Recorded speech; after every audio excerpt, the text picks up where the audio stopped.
standing in the heart of a roaring arena, thousands of eyes locked on you, and only one rule matters: survive. Welcome to the brutal, blood-soaked world of Roman gladiators, where every strike, feint, and shield block was a matter of life or death. Let's step into the sand and uncover what combat in the arena was really like. Before we start, if you happen to enjoy this video and find value in it, I would greatly appreciate it if you left a like so that more people may be able to find it.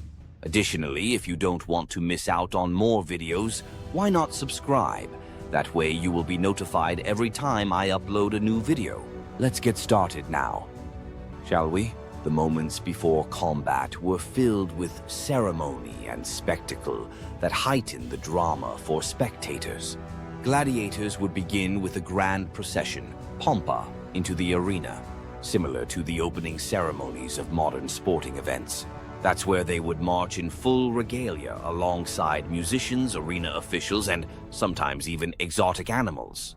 Following this entrance, gladiators would present themselves to the editor, the game's sponsor, and perform a salute. It's often misrepresented in modern media as morituri te salutant. Those who are about to die salute you. Though this phrase was only documented for a specific naval battle, not regular gladiatorial games. Before combat commenced, weapons would be formally inspected to ensure they were genuine and lethal, and a ceremonial horn would sound to mark the official start of combat. Priests and religious officials were often present, as games had religious origins tied to funeral rite, and sacrifices might be performed to honor the gods and ensure a successful spectacle.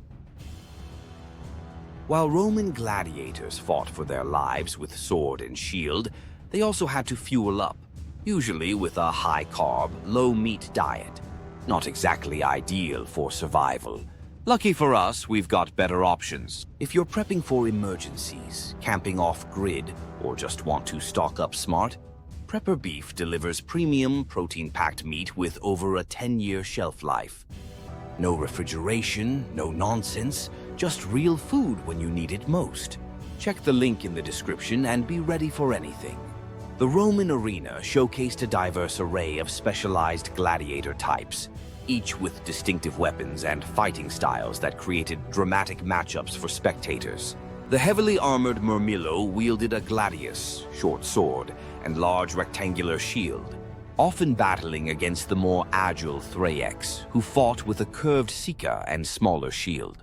Perhaps most recognizable was the lightly armored Retiarius, who uniquely fought with a trident, net, and dagger, while facing the specially designed Secutor with his smooth helmet that prevented net entanglement. Other notable types included the well-balanced Provocator, who fought other Provocatores with equipment resembling Roman legionaries. The spear-wielding Hoplomachus, whose gear mimicked Greek hoplites. The dual-wielding Machaerus, who sacrificed defense for offensive capability. The chariot-riding Esidarius, inspired by British warriors. The completely blind fighting Andabata, who fought as more of a novelty act. The lasso-wielding Lachiarius, and even female gladiators called gladiatrix, who typically fought with minimal armor against other women until Emperor Septimius Severus banned them in 200 CE.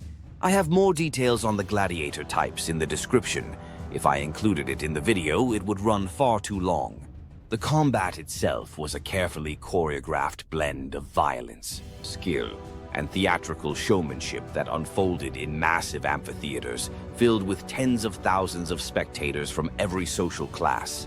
As gladiators entered the blood-soaked sand, the arena literally means sand in Latin, used to absorb spilled blood.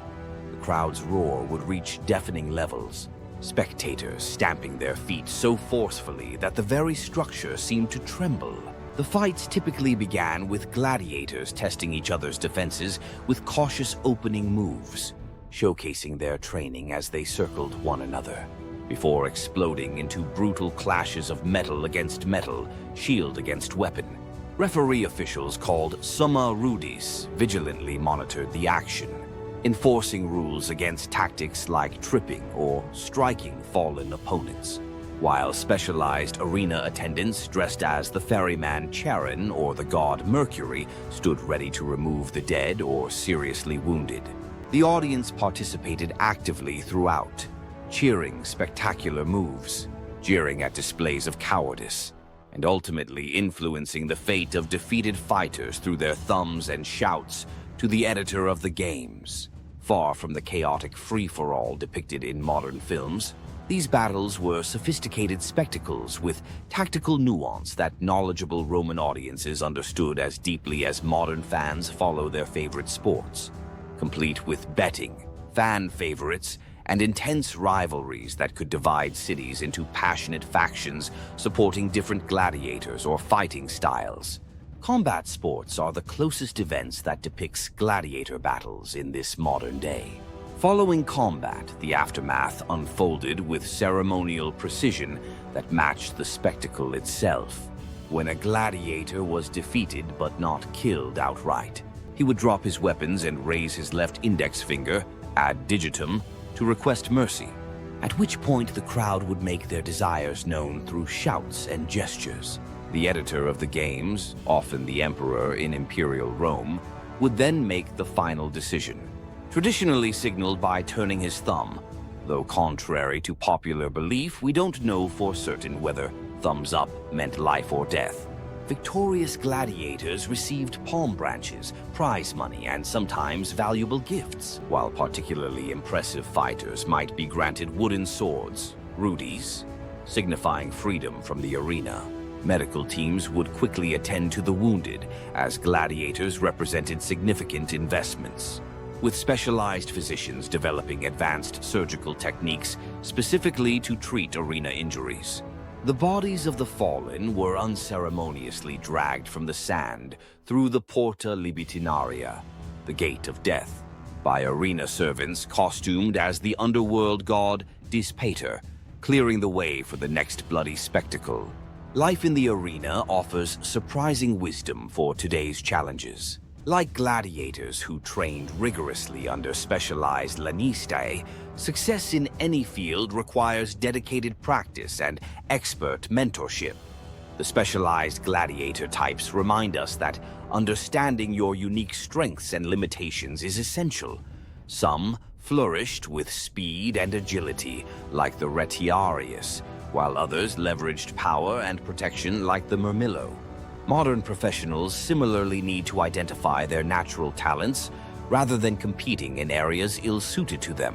Gladiators also demonstrate the power of spectacle and presentation.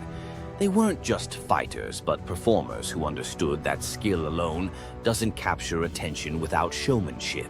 Perhaps most importantly, the gladiatorial ethic of facing inevitable hardship with courage and dignity resonates today. These warriors, many unwillingly thrust into their roles, found ways to maintain honor and even excel despite circumstances beyond their control.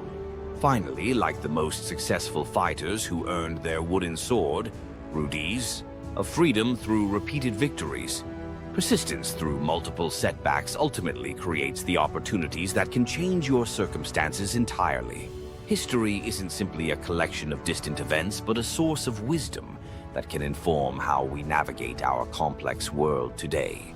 Until next time, let's all learn from history together and apply those lessons to our lives.